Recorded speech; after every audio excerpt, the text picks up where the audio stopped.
Hello and welcome. First of all, you may be wondering, what am I watching right now? If you've wandered over from my international travel channels or from our RV content travel channels, I just have to tell you, you're probably in the wrong place. Because I'm going to talk about something today, watches. Specifically, why I chose an inferior watch over a superior watch for basically the same price. And it's odd for me to talk about because I'm not really a watch person. I'm not a watch content creator. And I'm going to go ahead and admit I'm not real knowledgeable about watches. But I just thought this was kind of interesting. Something I wanted to talk about. So I'm making a video. We'll see who watches it, who doesn't. Yeah, leave a comment if you watched. Let me know what you think. But I want to talk about this watch I just recently purchased right here. This is a Tudor, and it's a GMT Tudor, as you can see in the Pepsi look. And a lot of people would say this is an odd choice to buy right now. And let me give you a little reason why. This watch came out, and I think it was around 2018, at the same time that Rolex came out with their Pepsi version in steel. Now, I love the Rolex Pepsi. I've always had a thing for it, mainly because of the most fascinating person ever to live, Tom Selleck.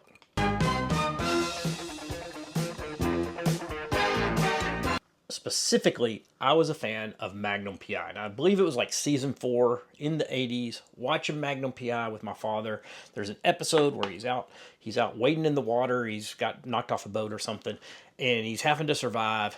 And he's having flashbacks to his father, and his father wore a Rolex Pepsi. And at the end of that series, there's a flashback to his father's funeral, and little Magnum PI is saluting his dad's coffin with the big old Rolex Pepsi hanging off there. And I remember my dad looking at me going, now that's a real watch. And I have always wanted one of those. I always wanted to be as cool as Tom Selleck. Hawaiian shirt, blue jeans, blue and red. Beautiful.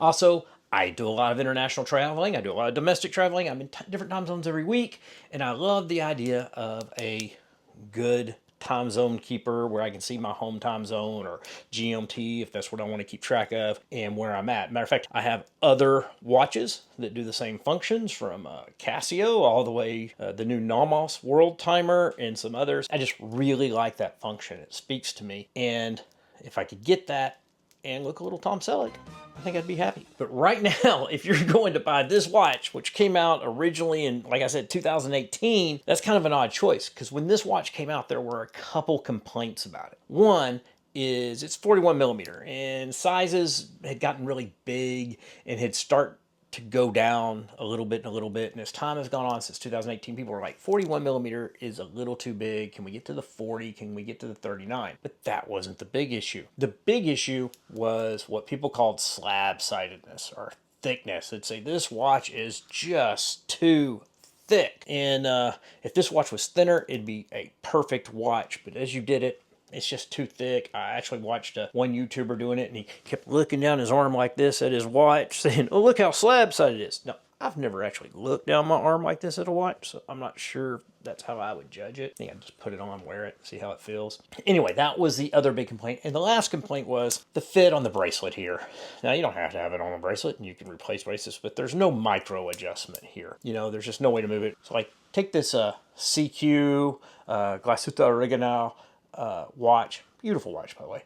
But you push this little button here, you can actually go in and out while you're wearing it. And that's really great, because sometimes I put on my watch and it's a little tight towards the end of the day because my wrist swells. And I just reach down and I push that button. It gives me a little extra room. Well, Tudor actually has a bracelet that has what they call the T-class, I believe it is. And you can't do it on the fly like you can with the Glasuta, but you can take it off and let it out a little bit, or put it in a little bit, you know, about a half length's way or so, and that gives you that little extra breathing room. This watch right here, you can still make micro adjustments, but you need a tool to push these little buttons in and do it, so it's not toolless.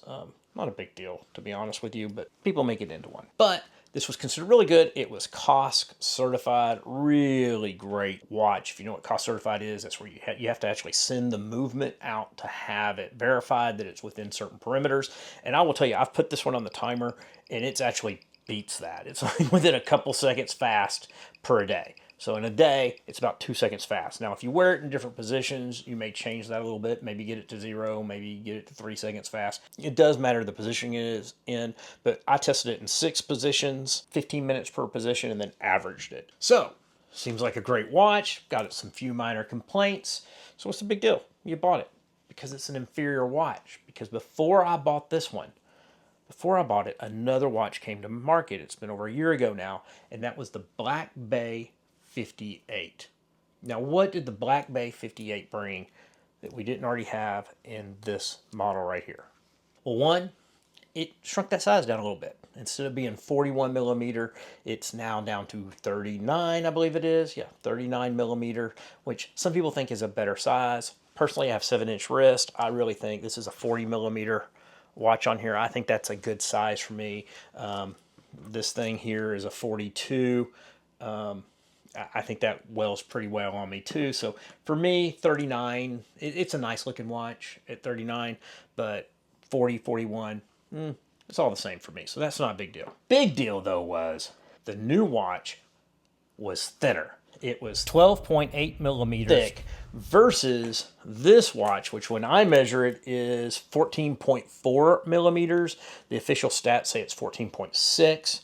But I actually put it on 2 different gauges and came up with 14.4. So there's not quite a 2 millimeter difference in thickness here. And that's what really seemed to draw people in that this was an inferior watch.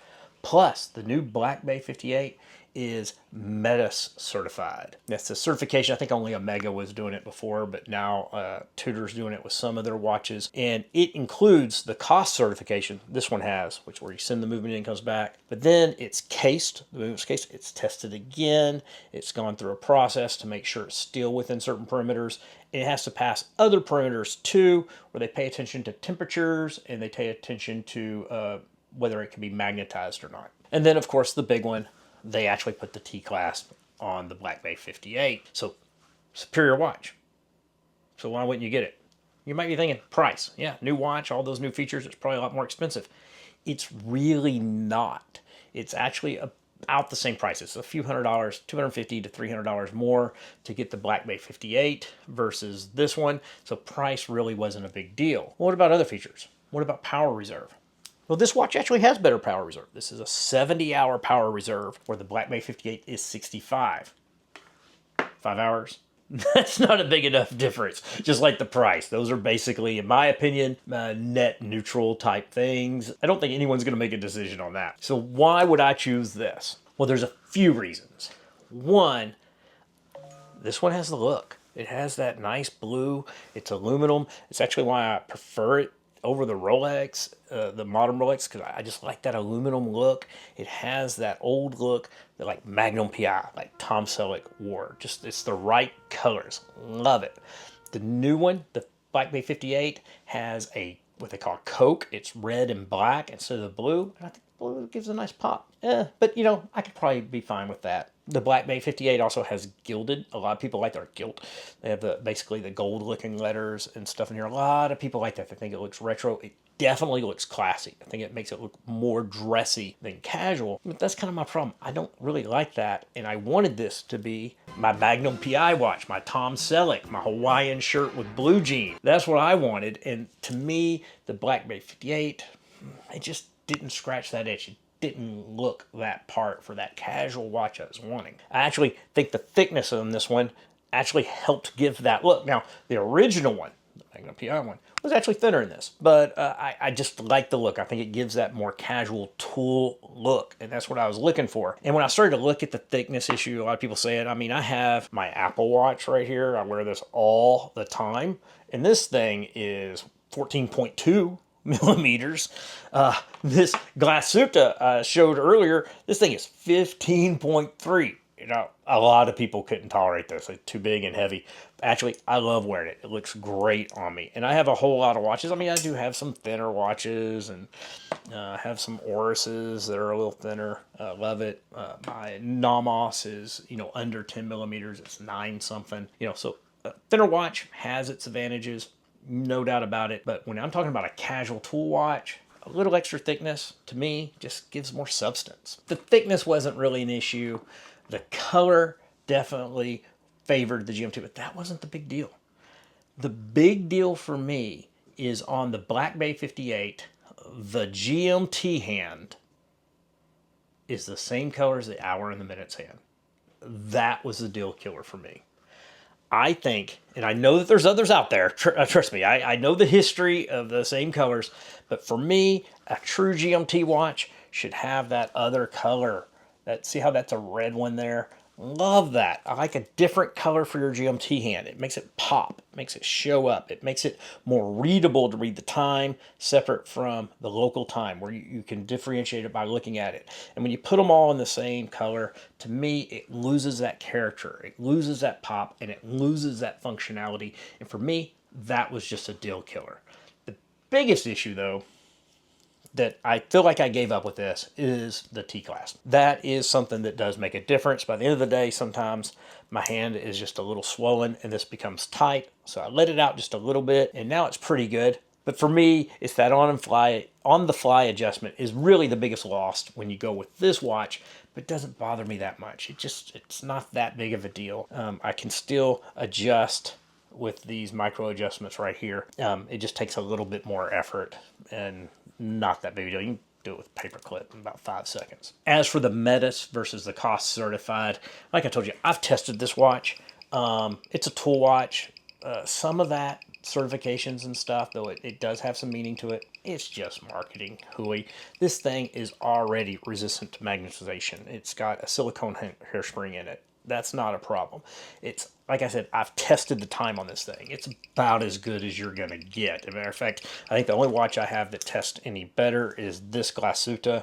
It definitely does. I think all the rest of the watches you've seen here, other than the Apple Watch, test worse than this. This is pretty good. And this is within the perimeters of the Metis. So it would just be paying for the name on there. So while it'd be neat to have, little something extra is always nice. And while the T-clasp would be nice to have, this is the character of the watch I was wanting.